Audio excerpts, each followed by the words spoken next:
just as a reminder, this meeting is being webcast to the council website. Could I have any do you have any apologies for absence? Thank you, Chair.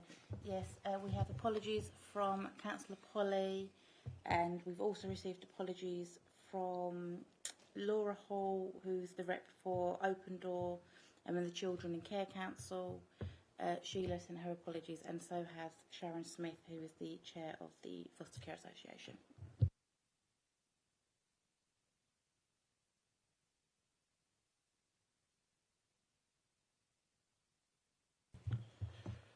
Okay, thank you for that. Now moving on to the minutes. Does anyone have any comment on the accuracy of the minutes? Councillor Arnold. Yes. Sorry, it's Nikki Rickard, designate nurse for looked after children. Just to say I was at the meeting, but I'm not included in the attendance. Thank you for that. I also, yes. Same for me, Chair. I attended the last meeting and I'm not included in the minutes. Thank you. Councillor Arnold. Yeah, thank you. It's just a small one, really. I mean, I think Councillor Coxall stood in as a substitute last meeting, and he raised a point about the initial health assessments. Yeah, and that's not included in the minutes either, so I don't know if that could be noted. Thank you. Councillor Watson. Thank you, Chair. Can we have a bit of an introduction, because I don't know most of these officers that sit around this table? Sure. Do we want to go around and introduce ourselves? All right, so I'll start and we'll go anti-clockwise way. So I'm Councillor Carter, I'm chairing this committee. I'm Councillor Pearce and I'm Vice Chair on this committee. Evening, I'm Janet Simon. I'm the Assistant Director for Children's Social Care and Early Help. Good evening, I'm Dan Jones. I'm Strategic Lead for Looked After Children. Hello. Good evening, my name is Evelina Subjan. I'm the Assistant Director for Housing.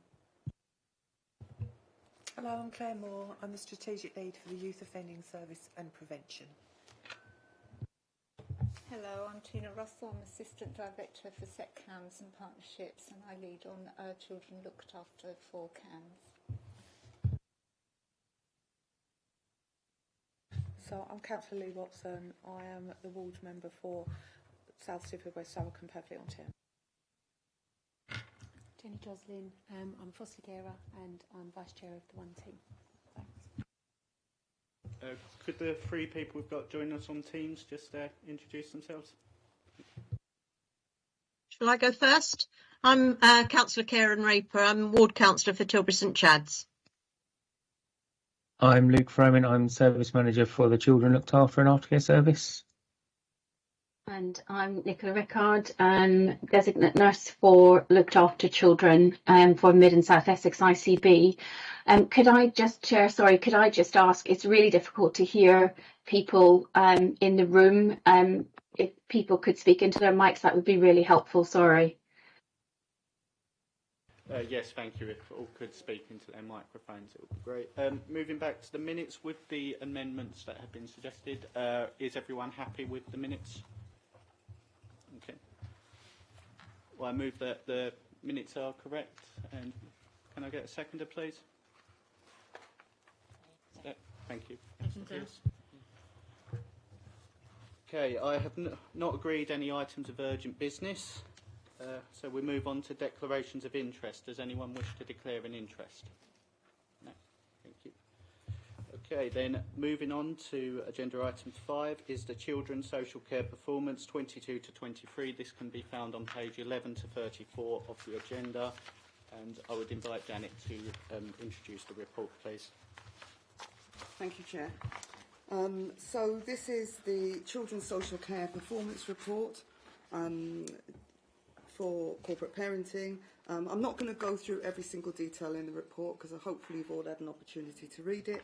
But some of the highlights are around the number of young people receiving a service. So at the end of the first quarter, 284 children were looked after by Thurrock, which is a reduction in terms of our looked after numbers we've sort of seen a slight reduction. As of today, our looked after numbers are 278. So what we can see is that the rate of children looked after is reduced to 63 per 10,000, which is below our statistical neighbours, which are at 65 per 10,000, and below national figures, which are 67 per 10,000, but higher than the Eastern region, which is not necessarily comparable to us. Within the report, we've included a breakdown in terms of gender, ethnicity, age profile, and the reasons why children come into care.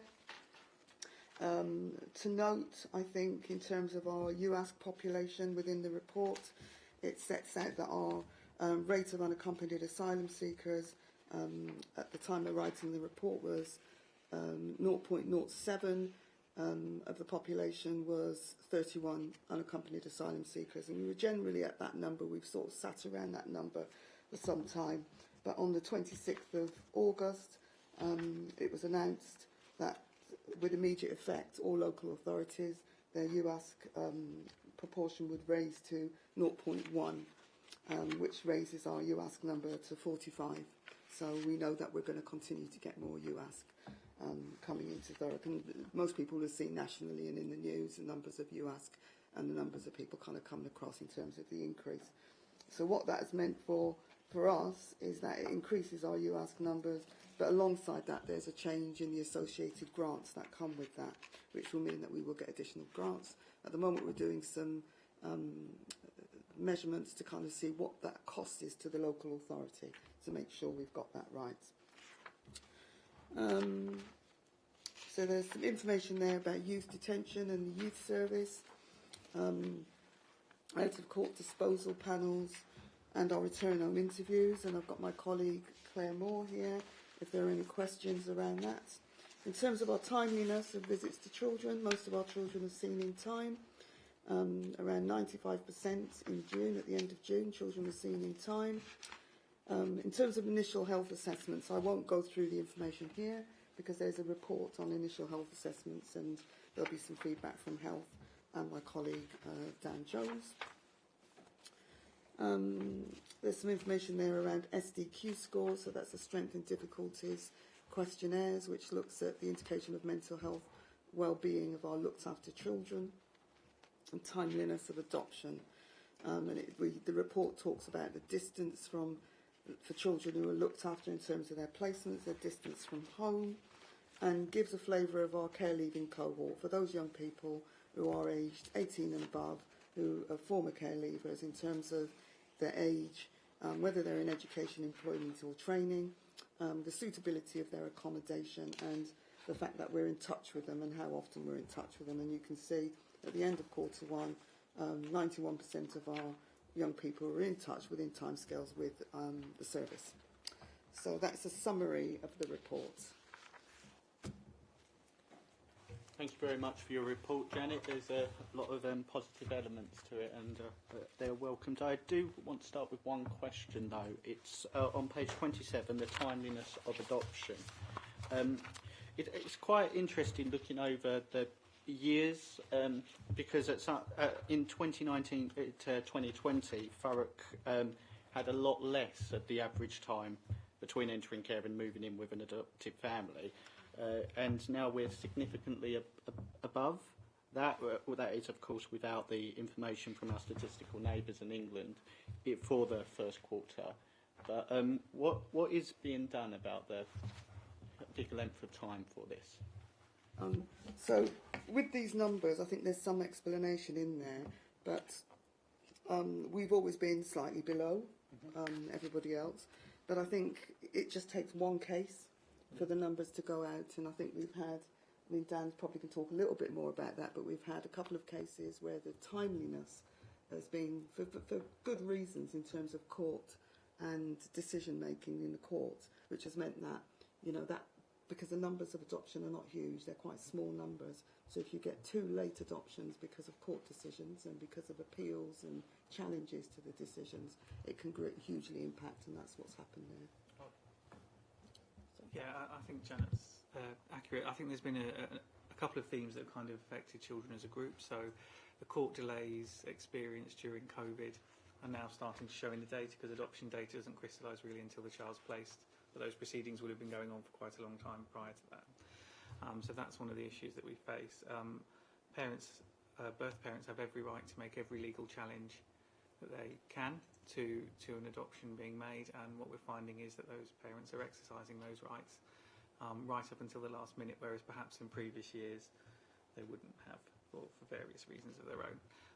But I think particularly the issue here is around one case, one individual that took a long time, and sometimes in adoption you have to be quite tenacious, and that means persevering to find the right placement, the right family for that child to remain in for the rest of their life. If that takes a little bit longer as a result of us doing the right searching, identifying the right family, ensuring that placement's stable before the adoption order comes through, then that's the right thing to do.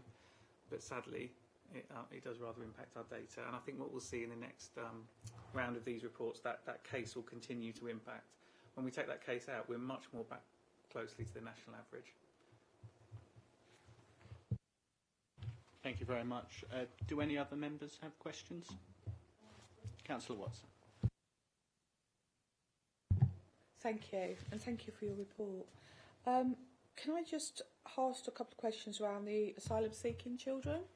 Now, we know that at the moment there will be a levelling up that will be taking place about unaccompanied children that have come in, especially through the ports. So I already know that Kent has got quite a few, and that government is looking at levelling that up across Eastern Region and London. Do we have any idea of what that matrix will be for them to bring into Thurrock, and how many are we looking at the moment?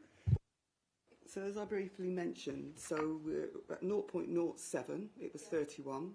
The increase at 0.1, because across the country it's 0.1 now. And so that will mean that our number will be 45. So we can expect to have up to 45. 45? Yes. Okay, and we know that grant also comes with that, but are we prepared and ready to take these children on? So the announcement was made relatively recently, and we've been working with our Eastern Region colleagues in the Home Office to identify, so that at this point in time it doesn't look like all 14 would arrive in one go. Thurrock is a port of entry, so most of the time we have been an authority that has been transferring children out to other local authorities to meet their quota, and this will be probably one of our first experiences of really receiving. So the Home Office and the Eastern Region group are aware of that. There are other parts of the Eastern Region aren't at quota yet, so the initial numbers received by Thurrock will be quite low, and we will have time to sort of find the placements and implement the benefits of the package that we'll get in terms of financial support, so that it won't all come at once. Brilliant, thanks ever so much. I just want them to have the best care they could when they're here. Thank you very much. Councillor Raper. Thank you for the report. Can I just take us back to page 22? There's a table at the top looking at return to home interviews. Can you just sort of expand on it and explain why they're not always 100% offered? Why are some children not offered one?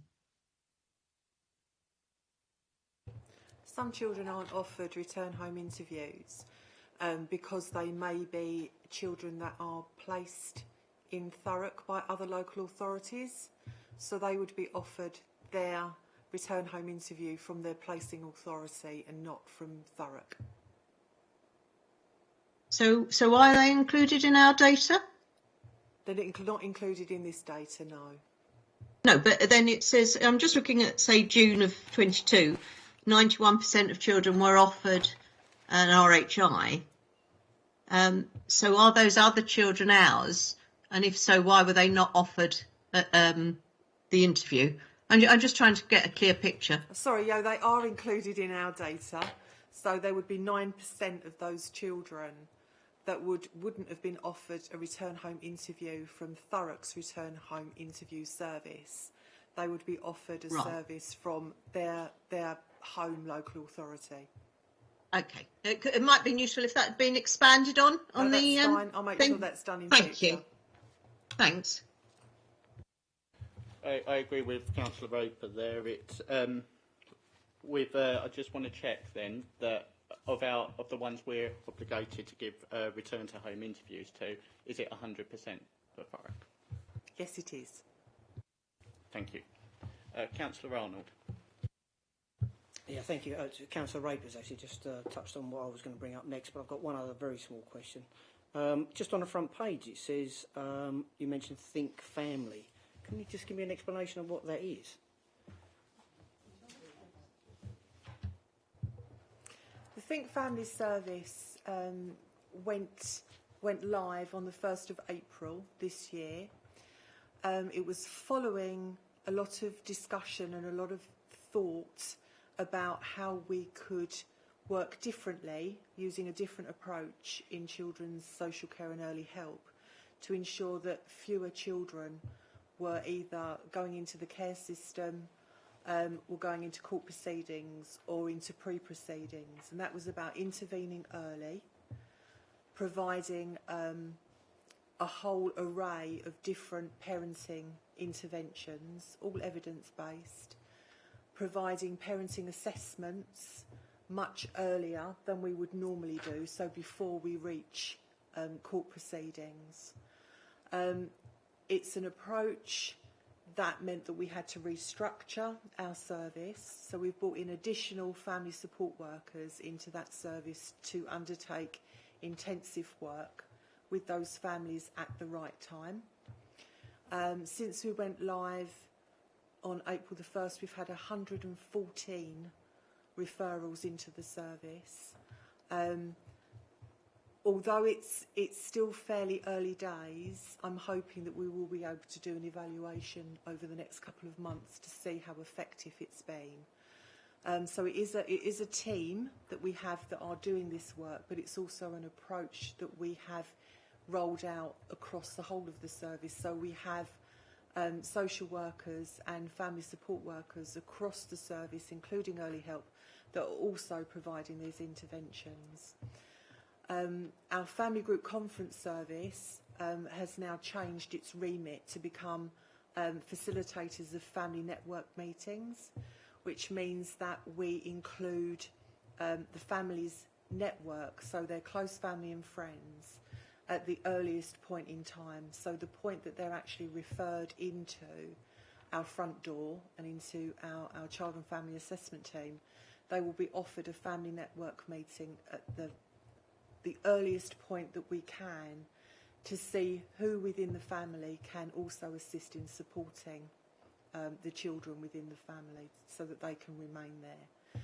So it's just changing our approach to working with the whole family rather than just targeting the children. So obviously the aim is to keep the children safe, but by offering the right support to the parents, we're hoping that we have fewer children coming into the care system. Okay. So just to sort of add to what Claire has said, I just want to be clear that it's a new bit of the service, but not a new resource. So what we did was we looked at our services that we had at the time. Some of this was about making efficiencies and looking at how we could do things differently, sort of capturing those children, but also using less resource in terms of finances. So one of the things we did was we looked at all of those services. So we were delivering those things in different ways, and one of the ways was by commissioning services in.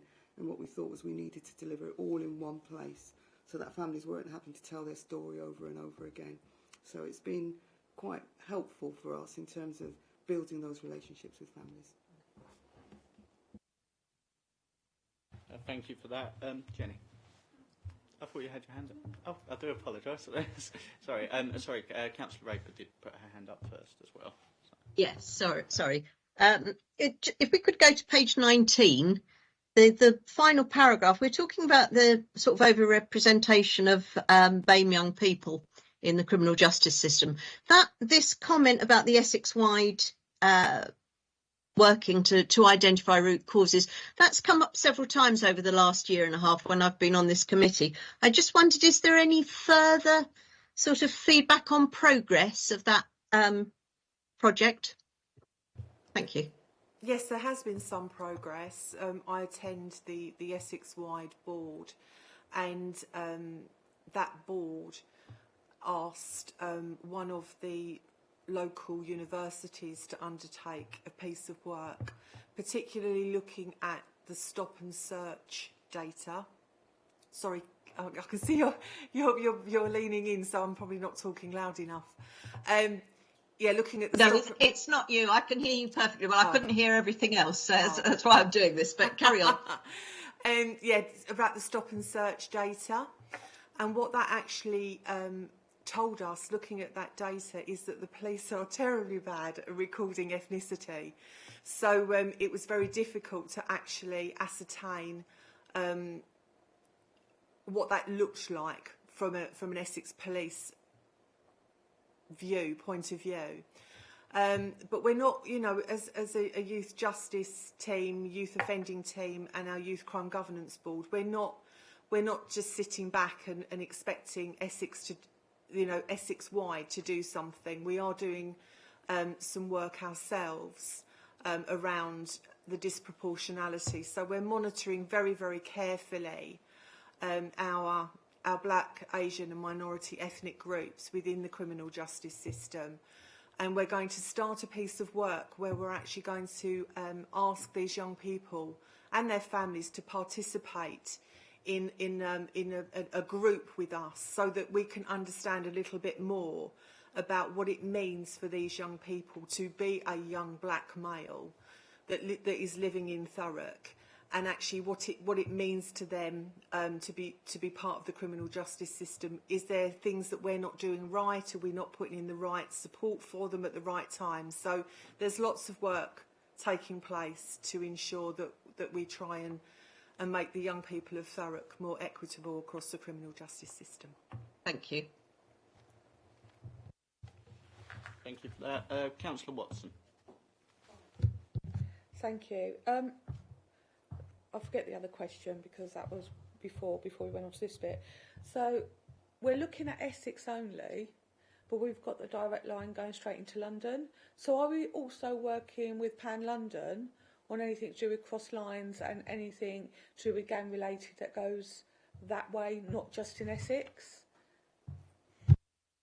Yes, we are. We've had a number of operations, one called Operation Henderson, which was with Essex County Council, Southend, ourselves and Essex Police, community safety teams and the British Transport Police, where we've actually been targeting the transport hubs across the borough, including Chafford 100 and Grays stations, where our youth workers have been getting on the trains, talking to the young people, trying to understand, you know, why people are travelling in and out of London.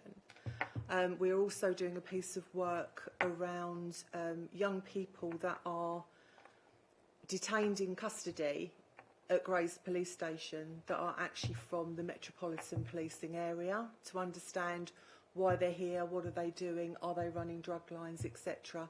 And also monitoring our young people. If we've got concerns about a young person being exploited into county lines, then we always alert the British Transport Police and the train stations to keep an eye on them. And where possible, if we can, ask those young people to voluntarily wear a tag, or if it's part of their court conditions, they would be wearing a tag so we can monitor them closely.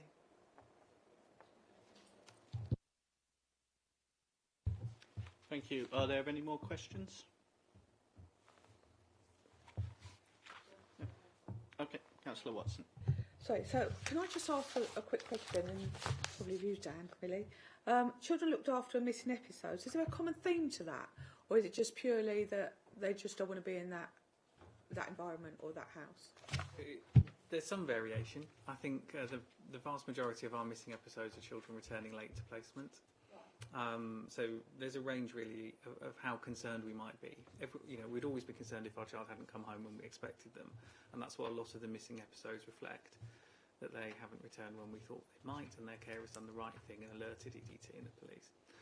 If there is a particular issue in case, say, a child is younger or more vulnerable in some way, or we have particular concerns about that child, then there's a plan for missing, and the police are aware and can take action more quickly. So broadly, if I had to say the most common reason is absolutely returning to placement late. If there are particular concerns, particularly those that Claire's just discussed, then there's particular plans for those children, and where we have a pattern of missing episodes, we have a strategy meeting with partners to look at how we can disrupt the causes for missing. Okay, so is there a common theme then that some of your youth detention on your ban is actually the missing children's episodes as well? There is a small overlap.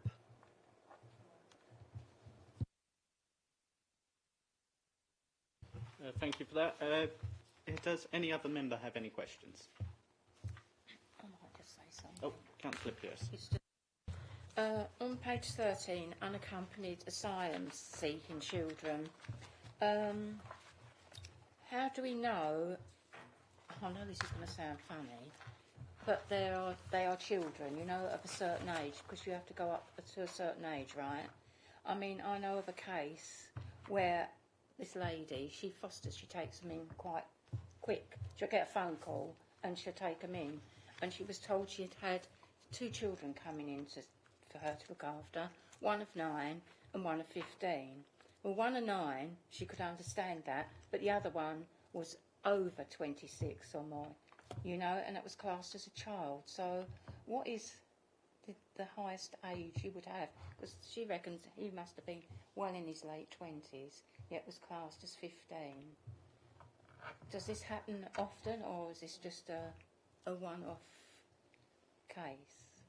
I mean, often when young people come into the country and claim asylum, they will state their age as they claim it. No birth certificate, obviously. Often they have no papers, or so we often have to do what we call a brief age assessment initially to determine whether or not we think they are under 18. If they appear to be under 21, then we have to err on the side of caution. We do what we call Merton assessments to make sure Merton compliant assessments around young people's age. And I was in a meeting with the Home Office today, so they're setting up a board in terms of doing age assessments, and that board should be going live in January. There is a lot of challenge if young people say they're under 18, and we say, well, actually, we think you're a little bit older. There can be challenge to that and judicial review, and it's often difficult to tell how old young people are, because sometimes young people can look older because they've travelled many miles, they've been living rough, they've had terrible experiences, and once they've settled into their environment, they can suddenly appear younger once they've relaxed a little bit. It's really difficult, and it's not an unreasonable question for people to ask, because I think there are concerns about whether or not young people are over the age of 18. I think they're infiltrating or something. You know, you don't know what. But the majority, if we believe a young person is over the age of 18, we will challenge that. Thank you. Thank you for that. Are there any further questions? I think we move to the recommendations on page 12, 1.1, that members note improvements and areas for improvement in children's social care and note the work that is undertaken to ensure good and improving performance. Great, thank you. We could now move to page 35 to 62, the adoption statement of purpose, and this is going to be introduced by Dan. Yes, thank you. Thank you. So every adoption service is required to have a statement of purpose, which is produced annually. It will have been to this committee before, but one of the things that members might want to note is this time we're making it much clearer about our alliance with Adopt East.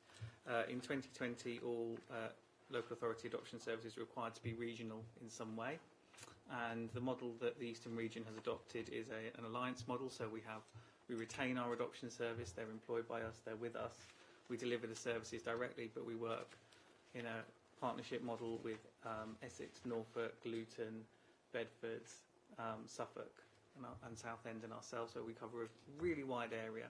And what we benefit from that arrangement is examples of good practice, additional services that much larger organisations than we can provide, and we get that, and then we share the benefits of our good practice as well.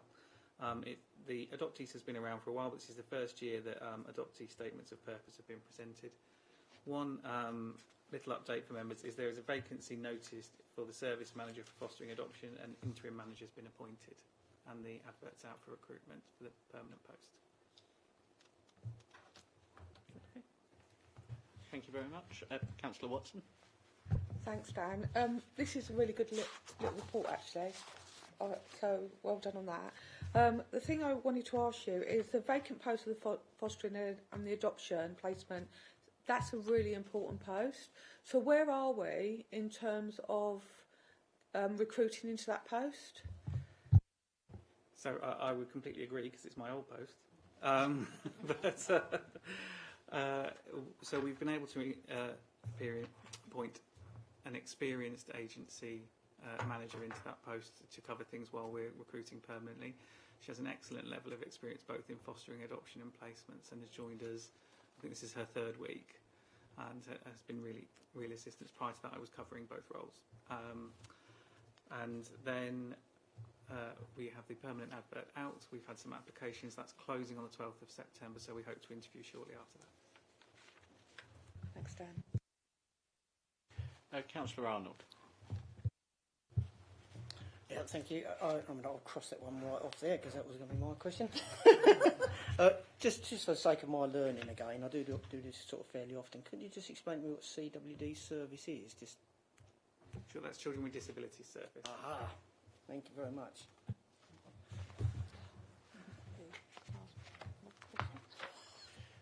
Thank you. Paul, your microphone. Councillor Watson. Dan, can I just make one little thing on page 49? You've got included DBS. Is that enhanced DBS in? So yes, anyone who applies to be an adopter has an enhanced DBS for children. Wait, can we just put that in as enhanced because they are two different levels? Yeah, and that's fine. more of the higher one would go better. Thanks. Thank you. Thank you very much. Are there any other questions? No? Well, thank you very much for your report, Dan. I agree with Councillor Watson. It's very welcome. And with that, I move to page 35, that members of the committee are informed about Thurrock's adoption statement of purpose, which is 1.1. Are we all in agreement we've been informed? Great. Thank you very much. With that, we'll move to page 63 for the aftercare service report. I believe this would be, would it be Janet? Luke? Oh, is he on Teams? Yes, this would be the report of Luke. Thank you. Thank you. So I'll go through some of the highlights of the report and then obviously open up if there's specific questions. So one of the things that the report talks about is the current staffing levels in the aftercare team. We currently have 12 full-time personal advisors in the team when fully staffed. They're overseen by 2 qualified social workers and then a team manager. We do have some vacancies in the team at the moment, which is having an impact on many areas of the team operations. We've got four vacancies currently. I think at the time of writing the report we had 3. So we currently got 4. We have, I'm pleased to say, had a successful round of interviews, and we have 4 successful applicants who will be stepping into those vacancies. I'm just going through pre-employment checks at the moment and that whole process. So that should be that situation should be much improved over the coming weeks when those new members of staff fill those vacant positions, which is very welcome. That sort of links partly into caseloads in the team, which is another issue at the moment because caseloads are higher than we would like them to be. So if fully staffed at the moment with the full complement of PAs, our caseloads would be at around 28 young people on average per PA, and we would like to bring them down to around 25 maximum. So there is one of the things that's going on is a piece of work which is looking at a business case to identify additional resource into that team, and that's something that's being explored currently.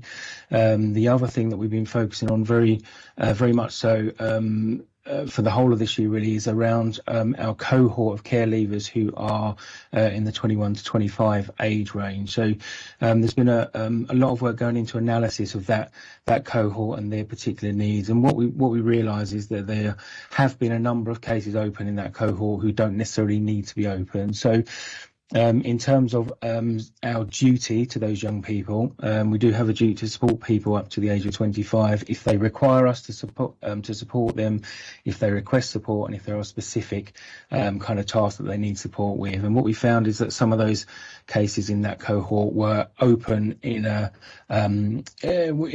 view to just in case they need support, really. So what we kind of focused on is really working with the team initially to kind of understand what is our duty and what is our purpose for that cohort, and working with those young people to have really kind of open and clear conversations about the fact that in some of these cases we will close the case. Doesn't mean to say they couldn't come back and ask for support at a later date, and in fact some of those that have been closed over that period have come back for specific support around accommodation, for example, or education.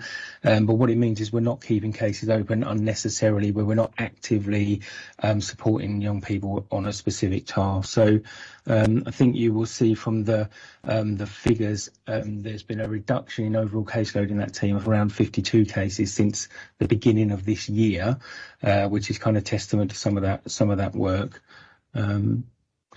One of the other things I'd like to draw attention to is work around transitions. So transitions is a big focus for us, not only in the aftercare service, but across children with disabilities, across the children looked after teams, and in adult services. So there's been a lot of work with the aftercare service around transitions, around really bringing the voice of the personal advisor to the fore within that conversation and really championing their expertise. So personal advisors are the workers who take over supporting our care leavers at the age of 18, at that really pivotal time when they kind of need to be really clear plans and support around accommodation, education, employment, that sort of thing. So we've always, or for some time, we've had a system where the PAs are jointly allocated to young people from the age of 16, and they work alongside the social worker to make sure transition planning is in place right from that early point. And what we've introduced is a format which they complete on a regular basis. They attend LAC reviews for children who are between 16 and 18, and they bring that report to the LAC review to be really clear that they've met the young person, they kind of understand their needs, they've spoken to the social worker about what the plans are for that young person approaching and post 18. And they're able to kind of use their expertise to kind of identify the pitfalls, the things that we need to be doing at the age of 16 and a half, 17, to make sure that young person's really clear what their plan is post 18 and things are in place in a really proactive way. So that's something that we're really pleased with in terms of the progress. It's something that's much more evident on young people's files now than it would have been previously, and it's something that we're continuing to push on with. Alongside that, there is also updating the format of the pathway plan document that we use. So the pathway plan document is being updated, currently is in testing and should be live and being used consistently by social workers and personal advisors by the end of this month. And the new pathway plan format really focuses on bringing out the voice of the child. So the language in that form is really directed at the young person, and is really asking them for what is their views about what's going on in their life, what's important to them, how do they define themselves in terms of their identity, what do they think their needs are. So it's really kind of bringing out that voice, but also is picking up lots of these other pieces of work we started to introduce and pulling them together into one document. So things like risk assessment, things like transition planning, things like triple planning for unaccompanied asylum seeking children, all will kind of come into the pathway plan, and that will be used as a real kind of core piece of work that our social workers and PAs do with our young people that focuses on their needs holistically. I guess the other thing that I would mention before we turn to questions is the work we've been doing with housing colleagues around accommodation. So we have been doing lots of work in terms of tracking our young people as they approach 18 and understanding what their accommodation needs are. We've been doing a lot of work with housing colleagues around making sure that things are in place in terms of social housing applications, that young people are being supported to navigate what can be quite a complicated system. And that they're able to make housing applications, provide the documents, so that when they're ready to move out and to be independent, that they're kind of well on their way in terms of applications and bidding for their own social housing. Alongside that piece of work, we've recently had an initial joint training session with housing colleagues around ready for tenancy and tenancy management for our children and young people, and that's the first of a kind of rolling programme that will be going out to young people live and online, but also sessions will be kind of recorded and forwarded to young people and advisors and carers that are working with young people approaching 18 to really help them to understand what the implications of having your own tenancy is and how you manage that and how you manage the finances and other practical kind of aspects of that. So really busy time for the aftercare service. There's a lot of change, a lot of service development, and there's a lot of good progress being made. Do people have specific questions? Thank you very much for your report, Luke. I'll open it up to questions. Councillor Watson. Okay, that's why we're here. Could you put your mic on though, Councillor Watson? Thank you for your report, so much for your report. This area of work for me is so important for young people because it's a transitioning going into adulthood. So there's so some of the things I wanted to ask you is definitely you're going to need personal advisors sooner than later. So what's the timeline on the recruitment, like I asked Dan? On that one, please. Also, what is the pipeline over the next 2 years? Because at the moment, we know that what you were saying, how many you've already got on your caseload, and that you are already like above your caseload, and you've got 87 that you're seeing at the age of 16 to 18 to transition into the next part of leaving care. So over the next 2 years, what is our pipeline looking at for actual children leaving care? Do we do any mediation to keep a child in a home? So the child may want to go, but the foster family or the adoptive family actually wants them to stay. So is there any mediation we do on any of that at all? And when we come to housing, looking at Evelina, when we come to housing, do we have a stock that we have put aside for children leaving care? And do we do that whole wraparound support of getting universal credit, housing benefit, council tax benefit as well, if they're not in work, and also helping them to furnish it? So that's my questions. So thanks. Okay, so there's a number of questions there, so I'll try and take them. Piece by piece. In terms of the pipeline coming through, we do know that there is likely to be an increase in the number of cases coming into the aftercare service based on the figures that we currently have. As I said, there's a business case currently which is being explored looking at increasing resource in that team to the tune of 2 additional PAs. So there's no outcome for that yet that I can kind of discuss today, but that is an acknowledgement of the analysis that we've done, looking at the numbers, looking at that cohort who are approaching 18, and with the expectation that that number will rise.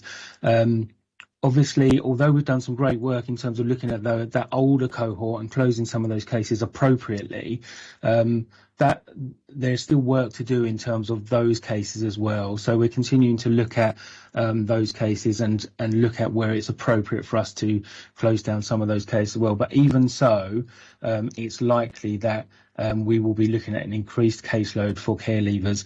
I'm also mindful of some of the conversation we were having earlier about unaccompanied asylum-seeking children and that quota going up. So an additional 14 unaccompanied asylum-seeking children who come into Thurrock and stay in Thurrock rather than being transferred out to other local authorities is likely to be approaching that age where they're going to be moving into the aftercare service as well. So that's, in terms of our social work teams, that's an additional caseload basically, and so that's quite that's quite a new kind of cohort that we need to be mindful of as well. So we are aware of this. We are exploring options in terms of additional resources, as I've said. In terms of mediation to keep young people in their placements, these young people are looked after. So absolutely, there's a lot of work that goes into discussion with the young people themselves and with their foster carers right from the age of kind of 16 and a half, around stay and put arrangements. And we do have a number of young people who are in stay and put arrangements, which basically means that they can remain in their foster placement beyond 18. And we've had some success with that, and we do extend those arrangements, particularly where young people are in education, for example, and it might be disruptive to their education. So that's not necessarily mediation in the way that we might have for young people who are at home with their families, where we have family breakdown, because they're in a different situation. But we do have a strong focus on staying put and kind of maintaining those relationships, because that's the best thing and the most stable thing for the young people, but B, we recognise that that's a valuable resource as well. Eventually, as care leavers, these young people will have to move on often initially into Head Start housing accommodation, where there's a level of support, but eventually into their own social housing. So we've had some success moving young people into social housing. I think over the last 3 months, we tend to have a young person achieve their own social housing every 2 weeks on average, which is good. But we would benefit from kind of simplifying that process and helping some of our young people to move on sooner, I think it's fair to say.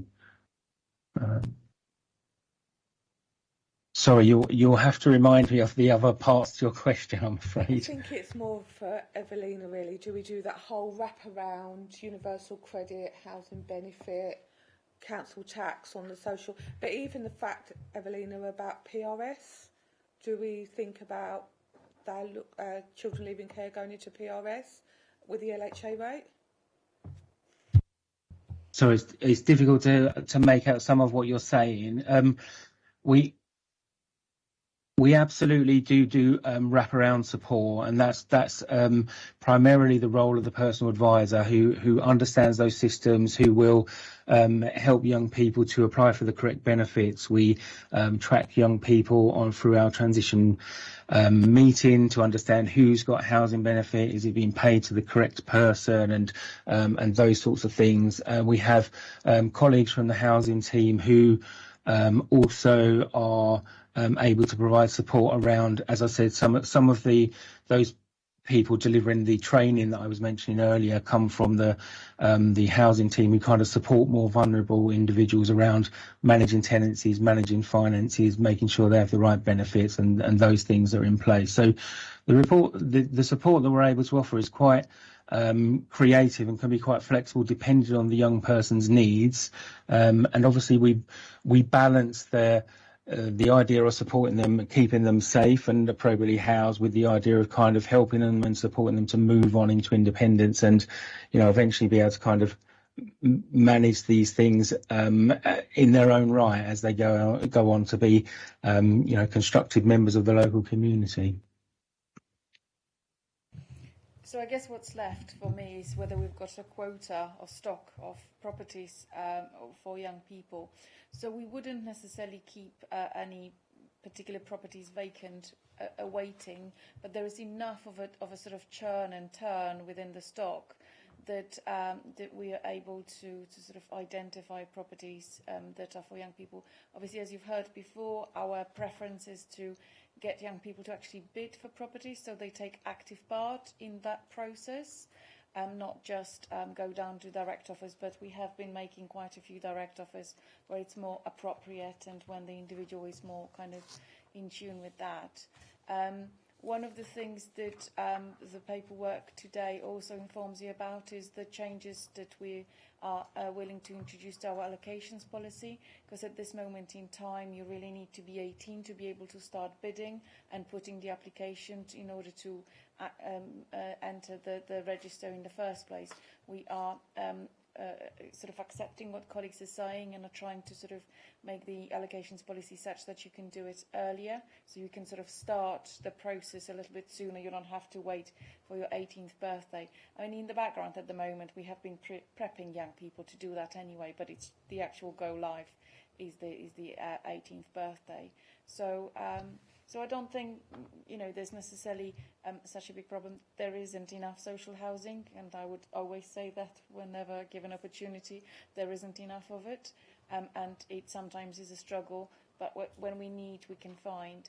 And I think your other point about PRS, absolutely, those young people don't always have to go into social housing, and we have good sort of links with landlords that offer PRS, and we go and find suitable properties. The local housing allowance rates are a problem with some properties, but there is still a pocket of properties and landlords who are willing to sort of go within that. So it's not that bleak, but it's difficult, and it's increasingly more difficult, I must say. And again, if in privately rented, then obviously the support that Luke mentioned, but also there is a Well Homes team as well that would offer any such support as well for those that are dotted around in the private sector housing. Thank you. Thank you. I hope all those your questions were answered, Councillor Watson. But I do believe you mentioned the setting up home grant, if I'm not wrong, as part of your wraparound one. But I didn't hear an answer to that from either. So is that still being done? The setting up home grant? Yes, all of our care leavers are entitled to setting up home grants, and they receive those at the point they move into their initial conversation. I think setting up home grant is currently £1,500 for every care leaver. Sorry, can I just interrupt? It's 2,000. 2,000. And what we do is we work with young people, so we wouldn't just give them 2,000 and go off you go. We will sort of work with them to make sure that they've kind of prioritised and thought about what they need.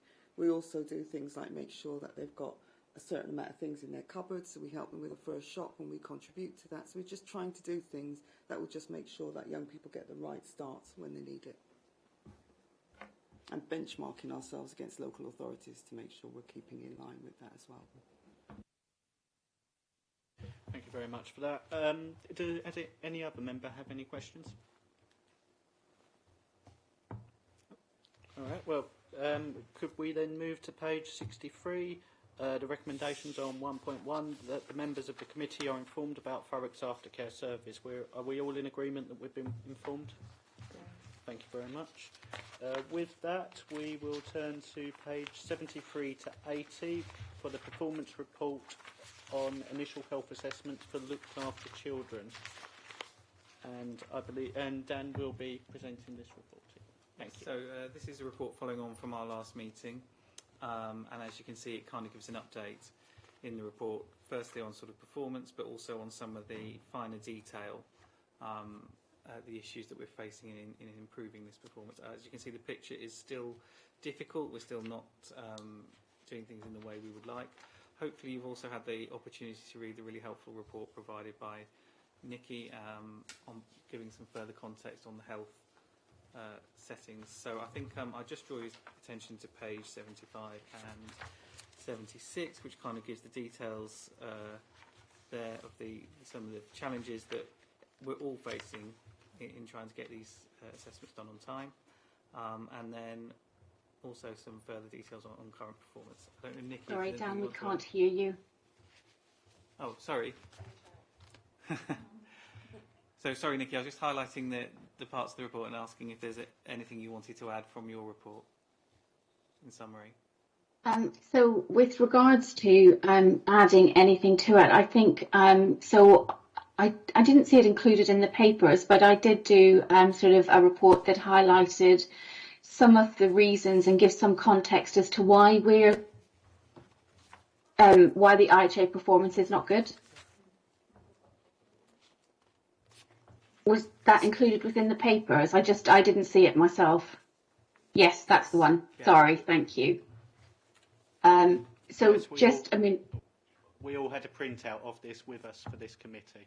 And Okay, thank you. Sorry, I just didn't see it online. So NELFT are obviously the provider that's commissioned to deliver the initial health assessments for our children and young people. And so the IHA, as you all know, it's a comprehensive assessment that needs to be undertaken by a doctor with the correct level of expertise and skills to do that, and that's set out in intercollegiate guidance. And it's a piece of work that cannot be delegated. It has to be a paediatrician, a consultant paediatrician that undertakes it. And all health teams across England have a duty to see children within the 20 working days time frame, regardless as to where they're from. That is a requirement, and other areas are not supposed to prioritise their own children over children that are placed from other areas. And it is just an example there. So if a Thurrock child is placed in Northamptonshire, the statutory time frame still applies, or if a Bedfordshire child is placed in Thurrock, the time frame still applies, and we cannot prioritise our own children. So I mentioned last time that there are challenges nationally in terms of the shortage of paediatricians, inability to recruit doctors to named and designate posts, increasing numbers of children coming into care, and competing statutory demands for paediatricians, so things like neurodevelopmental assessments, ASD, ADHD, all of that. So there are other statutory demands, and that's not an excuse, and I'll go on to explain what I mean by that. So if we just go on to the challenges, this will sort of give you some context as to what's happening in Thurrock. So there are a huge amount of children being placed in Thurrock from other local authorities. So from January to June 2022, 27 young people became looked after to Thurrock. However, there was an additional 75 children placed from outside of Thurrock in that time frame. So that poses an issue for our providers in being able to meet statutory timeframes. January to December the previous year, so January to December 2021, there was 166 IHA referrals. 61 of those were Thurrock children.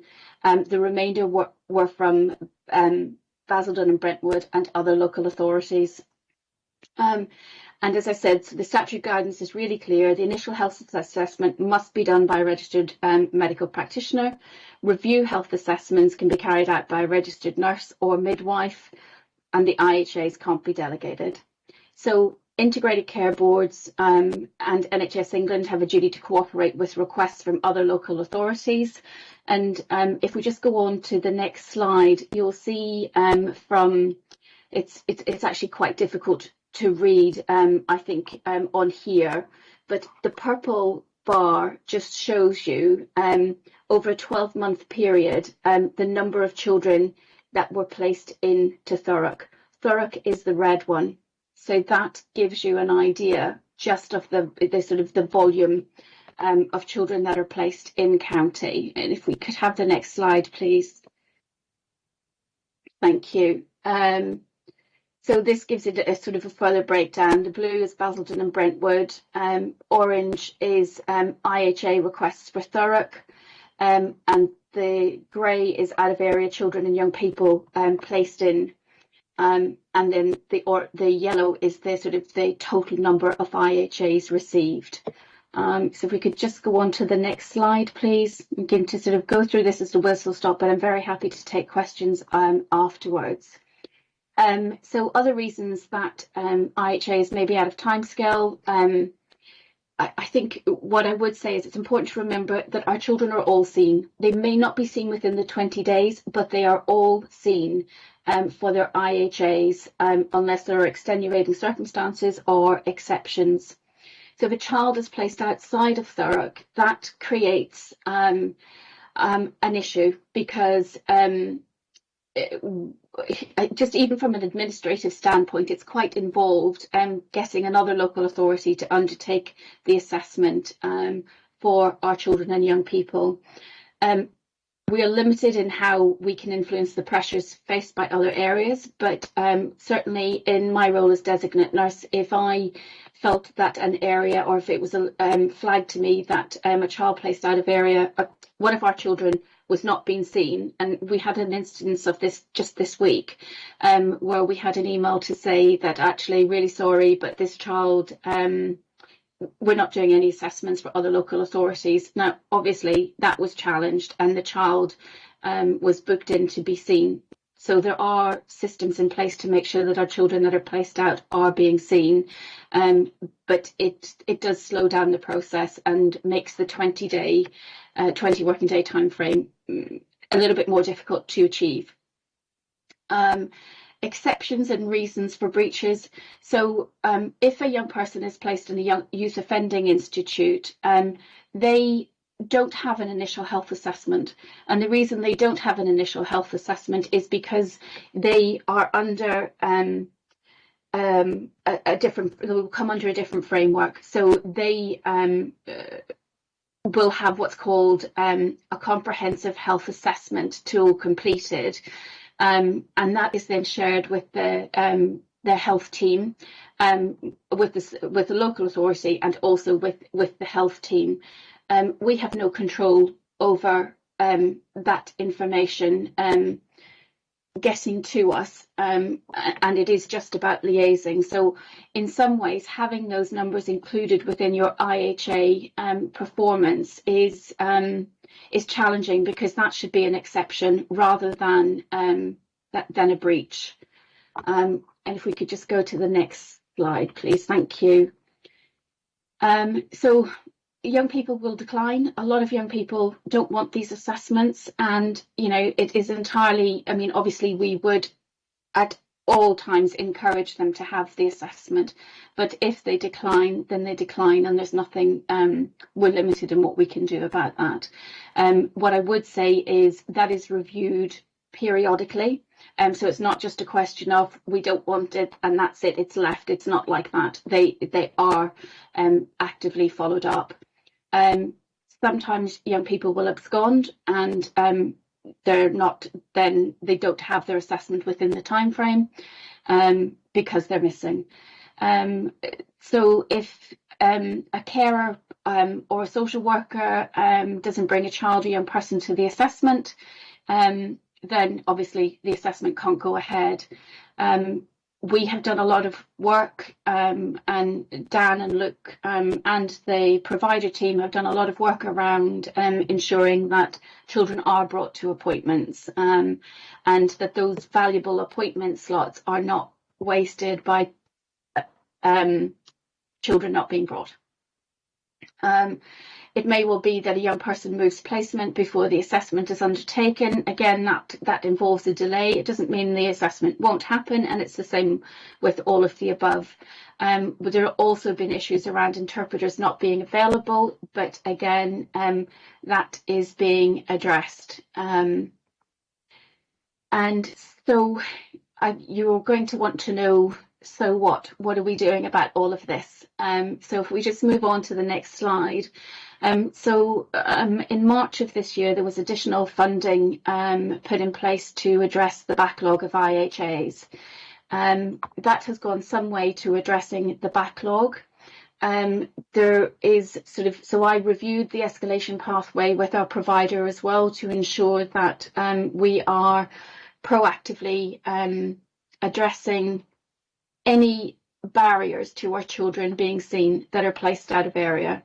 There's a weekly tracking meeting that we all attend, again, to raise any concerns and eliminate any barriers to our children being seen.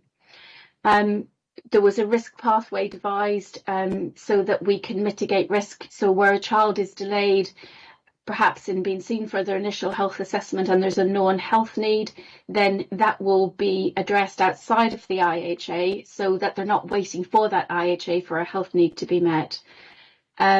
Designate to designate discussions, so it's about building relationships with other areas, other ICBs, to ensure that our children are given the same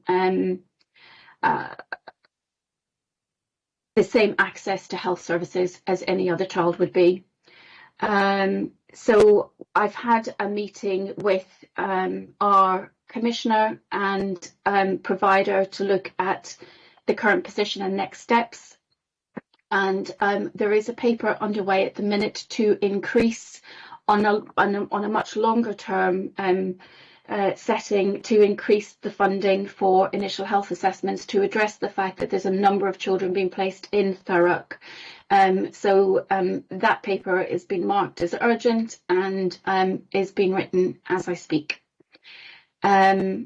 We've got a new designate doctor for LAC who's been appointed just this week, and so she will help to move some of these issues forward around initial health assessments, and has already been made aware of the difficulties that there's been. And so just a note to leave you with, that's just a quote on the next slide. There's just a quote for that's a direct lift from promoting the health and well-being of looked after children, and it just makes it really clear that all children should be seen without delay. It doesn't matter where they're from, and yeah, so they need to be prioritised. Did anybody have any questions on any of that? I'll stop talking now. Thank you for this report, and I'd like to thank the officers as well who have made this such a priority since for quite a while now. What I would like to ask is, before I open it up to other questions, is you have said that you received additional funding in March. How much was this and what was it used on? So it wasn't that I and the ICB, this is for the provider, NELFT, who received the funding, and that was to address, there was a backlog of IHAs. I don't have the exact number because that was before my time, so apologies. I don't have the, I'm not 100% on the figure that was provided to address the backlog. Well, it's just that in another report we had to this committee today of the, so I'll just get the name right, the Children's Social Care Performance 22 to 23 on page 25 of this agenda. Since March was 18% of children who reached their 28-day in care that had initial health assessment within 20 working days, but since that we've not gone above 18%. So I was wondering how that happened when there was funding available to clear the backlog, really. So some of that was around what I explained in terms of the availability of paediatricians, and I mean they did recruit a locum into post to try and help clear the backlog as well. And I think we also just have to factor in the fact that this is not just Thurrock children. We're not allowed to prioritise Thurrock children over other children who come into care. So that's, I think, understanding the enormity of the ask on the provider has helped us to sort of move forward with funding to address the problem moving forward, and recruitment of substantive posts, and actually looking at another provider as well to provide that, who does have scope. Thank you. Does any other member wish to ask any questions? Councillor Watson. Thank you. Thank you for your report. So I do understand the fact that the additional funding has been given to NELF in order to do the backlog across a variety of boroughs, I would have assumed. So what is actually in place to monitor NELF and how that resources is actually being distributed across the boroughs? Because NELF is North East London, not exactly Essex, so they also cover, as I say, like most of London anyway. So what additional support are they actually giving out here, and how are we monitoring that we're getting what the funding is actually supposed to be there to do? Because Councillor Carter's right, we haven't really moved with all the best will in the world that we're trying. We've got all these more resources coming through from NELF and nothing's happening. So who is the Commissioner of NELF and how are they monitoring NELF? Thanks. Okay, so we monitor NELFT regularly. Monitor is the wrong word. We meet with them regularly on a monthly basis. We're awaiting a report on how the additional funding was spent in terms of moving forward. And don't get me wrong, I'm not sitting here trying to defend the position that we're in for initial health assessments. I think there is an acceptance that it's not good enough, which is why, as an ICB, the commissioners have taken that on board and are looking at other ways to address it, because clearly the funding that was put forward didn't scratch the surface, for want of a better way of putting it. It hasn't enabled us to improve the timeliness to date. Can I just add, please, because just coming from NELFT myself, although I represent CAMS and not Children's Services, but my colleague Sharon Hall is preparing a report on the IHAs, and she was due to come tonight, but she wasn't able to come, and she does intend to come next time and submit that report. NELFT is North East London Foundation Trust. We have a presence across the whole of Essex, so it's not that we only work in London, we actually have a big presence in Essex. I'm sorry, I didn't catch any of that. Sorry, can I? Mr. Watson. Thank you. I totally get what NELF does and how far it goes. I talk to NELF regularly. The bit I'm really interested in is what was commissioned. So when you do a commissioning contract into NELF or anything else, you would say what you are commissioning, and you would have mechanisms in place of that commissioning on that level of funding. So, for example, you might say, I want, out of the 100%, I need 20% of it in Thurrock being done within 20 days. So I would like to know really what was being commissioned, and especially, obviously, we are councillors of Thurrock, it's our residents, and what point of that is going in for Thurrock, because that's what the commissioner will be doing, and you should be reviewing that on a very, very regular basis on how that is actually, are they actually meeting that KPI or that measurement that you've put in place. Sure, and I mean, I'm not a commissioner myself. I am the designate nurse. However, I work very closely with our commissioner. And in terms of what I'm sorry, this was actually before my time that the paper was submitted. So I'm not clear on the detail with that, but I am happy to come back to you with the detail that was in that report. And in terms of our work with Nelfton around what has happened, we do meet with them on a regular basis. And when I say we, I mean myself and the Assistant Director of Safeguarding for the ICB meet with Nelft to monitor progress. So I'm sorry, I'm not able to give you the answer you need tonight, but I will absolutely come back and clarify exactly what was commissioned.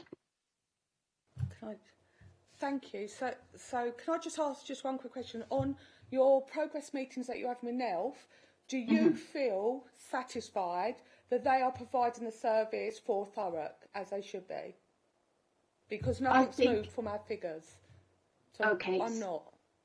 So what I would say is I think they're doing absolutely everything they can with the resource that they have. So yes, I do have assurances around the quality of the assessments that are undertaken. There are assurances that they are good quality assessments. And although children are being seen late, the quality of the assessment that is undertaken is of a good standard. Yeah, so yes, we do have assurance that they are doing everything that they can.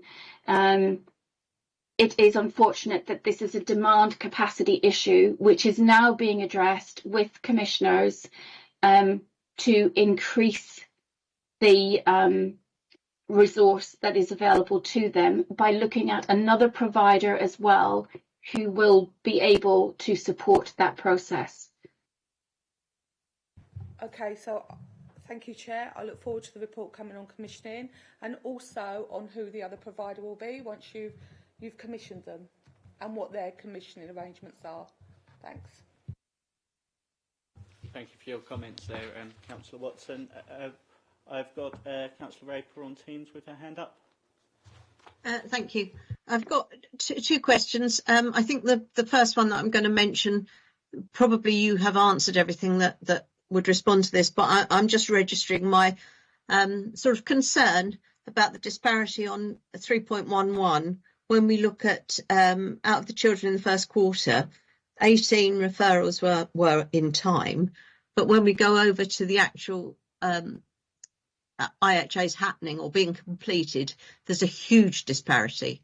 But as I say, I think you've probably addressed that. And the other one is just if we go back to the top of page 76, it's a table that's actually the bottom half of 3.8 table, and it says the reason for a first appointment being missed. This was missed due to carers' refusal to attend at very short notice. I thought that was perhaps an unfortunate wording. It's quite negative in respect to the carers, but I just wondered, can you explain why it had to be at such short notice? Does that make sense?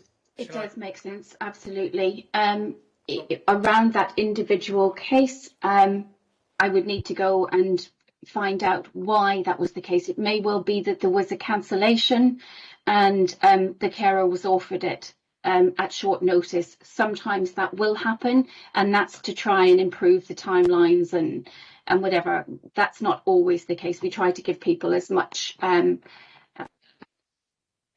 notice as possible. Thank you. I just thought it's quite a negative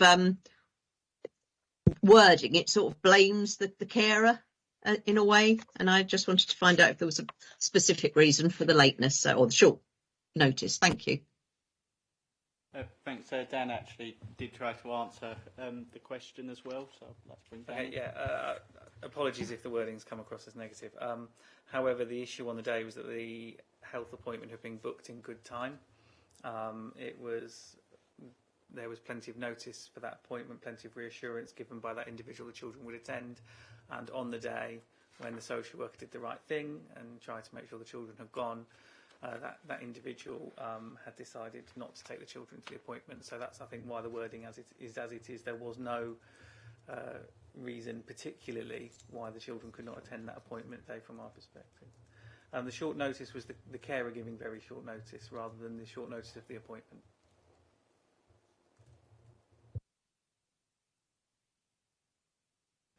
Thanks, I misinterpreted it. Yes, I agree with Councillor Rose, but I interpreted it the exact same way she did. So, thank you. Does any other member have any questions? Councillor Arnold. Not a question as such. I did have some questions prepared, but they've actually all been covered, so I should stay quiet again. Thank you. Janet. Just briefly, as a local authority, obviously we share the concerns around the timeliness of initial health assessments, and so we've escalated it to the Health and Wellbeing Board, and it's to be presented at the Health and Wellbeing Board in October for further discussion. Thank you, Janet. I agree with you there, and thank you for doing that and your work in this area. Does any other member have any questions?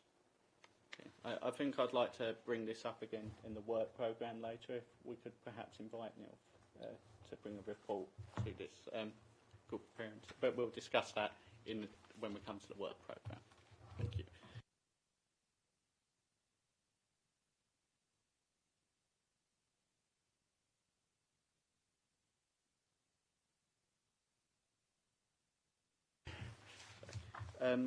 Where we have the recommendations, those members are aware of the work that has taken place and areas for improvement in completing initial health assessments, and note the work that is being undertaken to ensure improving performance. Noted. Yeah. Thank you very much. We'll now move on to agenda item 9, which can be found on page 81, which is the Joint Housing Protocol for Care Leavers. We also have a printout of this one as well. Thank you. This is the report. Sorry, I'm on the wrong page at the minute. This is the report of Ben Tovey and Dan Jones. Thank you. Just to draw members' attention to the report, it sets out the joint protocol, which hopefully you've got, which is in some detail, which is done in 2020, and kind of sets out our current position. I think the things I just wanted to draw people's attention to are the fact that, as Luke was talking about earlier in the meeting, preparation for independence and moving into your own property is important, and having your own place is significant. So at 3.3, I've sort of set out the other arrangements that young people might be in at the age of 18, because we don't necessarily have care leavers on their 18th birthday moving into their social housing property. That preparation is important, and there's a range of alternative arrangements there that might be appropriate for a variety of individuals. However, that said, once they are 18 and we are looking at housing options, we have the joint protocol, which has been working relatively well. We have regular meetings with housing colleagues and are enjoying a good working relationship with them and considerable support from housing services, which is, Luke has touched on, which has resulted in more young people, I should say, having offers of housing more quickly in recent months. So I've been really pleased to see that progress in my role. If there's any particular questions. Thank you for the report, Dan. Does any member have any questions? No? All good on Teams? Yeah. Yep. Right, well, with that, I've moved to page 81. For the committee to note the statutory duties of the local authorities that support young people in obtaining suitable accommodation and how we plan to meet these duties. Noted? Noted, thank you. 1.2, for the committee to have oversight of the joint protocols and be involved in the ongoing review of delivery across children's services and housing services. Well, we do. Right, thank you very much. With that, we would be moving on to agenda item 10, but the Children in Care Council weren't able to make it this evening, so we will be deferring that to the next committee, if that's okay with members. Thank you. So with that, can we turn to page 87 for the Corporate Parenting Committee Annual Report 21 to 22, and this is the report of Jennifer. Thank you, Chair. Thanks, members. Members may be aware, obviously, we have the annual ONS report, which gets presented to Council. This report came from that following a training session back in 2019, where Councillor Gledhill asked that we have a report come through giving us the nature of the reports that this committee receives, so that other members that aren't necessarily on this committee can see the work that is carried out. The report is done in a style so that it's presented on behalf of the chair from the previous year. Unfortunately, the chair for corporate parenting last year is no longer an elected member, so this one is done in by the vice chair, who unfortunately wasn't able to attend. But this will, if members are happy, will go on to Council. And yeah, happy for any questions or. Well, thank you for the report. And does any member have any questions? No, we're all good again. I think everyone wants to get home. Okay, but if we could move to page 87 for the recommendation that the contents of the Corporate Parenting Annual Report 21 to 22 be noted. Thank you. And that the Corporate Parenting Annual Report be referred to full Council to share the work of the committee and their main achievements for the 21/22 municipal year. Agreed? Great. Thank you very much. With that, we will move on to the work programme, found on page 99 to 100. And as I said earlier, I'd quite like to invite Neil to come and do that. And I believe that Councillor Watson made some very good points earlier, and we do need answer to those questions. So can that be arranged? Yes. Fantastic. Does any other member have any questions about the work programme? Oh, of course, we'll be moving the Children in Care Council to the next meeting. Yes, Janet. Thank you, Chair. So just looking at the work programme, so there's been previous conversation at Corporate Parenting around Mark Riddell, who's the DFE lead on care leavers. So we're writing to him. He's asked to come back to the local authority and look at the service we offer to our care leavers. and we would like to invite him to corporate parenting to meet with members so that you can have a conversation about some of the recommendations he's made. If that's people are if you're happy with that. Would it be on one of these dates? That's what I'm going. That's what we're aiming for. And if he isn't available, is there any chance of doing an extraordinary meeting for like a? If members are, if you're willing to do that. Yeah. Well, of course, we'd rather he was on these days, but I'm just thinking he's quite a busy person. So if not, then we can have a look at that. I'm sure we'll discuss it. Excellent. Thank you very much.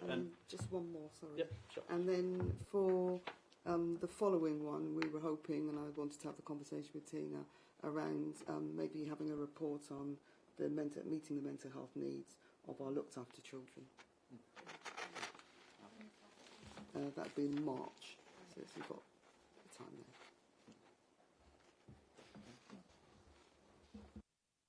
there. Are all members happy with those two? Okay. Yeah. All right. Well, then there is all the agenda items are complete. So I close the meeting. Thank you all for attending, and hope you all have a nice evening. Thank you. Thank you.